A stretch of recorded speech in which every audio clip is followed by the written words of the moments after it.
Гранулко, отдавна не си ме водил на дискотека, тази вечер искам да отидем да си припомня какво беше когато бях на 20.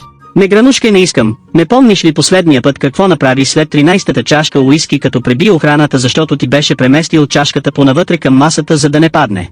Малей, такъв срам не съм хващал, откакто ни хванаха да се мандръсаме на пейката зад храстите, и то по време на лайв. После няма да ходя да те прибирам изнасилена от затвора. Мая се гръмни бе, ще ме заведеш и още как или иначе ще ти стъжни живота.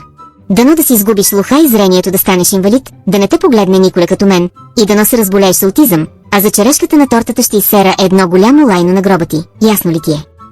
Добре, ще те заведа, но при едно условие. Ако изпиеш повече от 10 чашки, те оставям и се развеждаме. Разгели, разпорих се да се моля за едно нищо, но много се радвам. Отивам да сера, защото от толкова много напрежение гъза ми не издържа.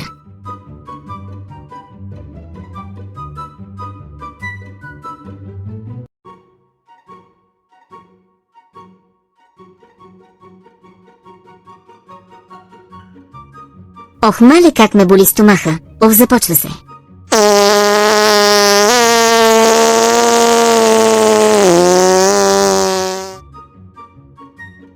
Ох, един път лайното ми да изглежда по-хубаво от това на Гранулко, а и мирише на рози и е розово.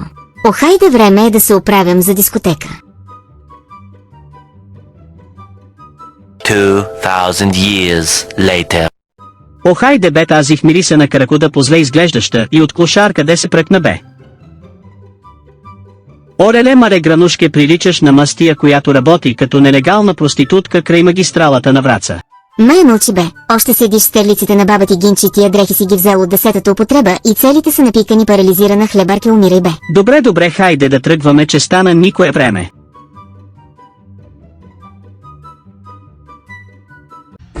Олеле, Гранулко, тук е много хубаво, айде да ходим за коктейл.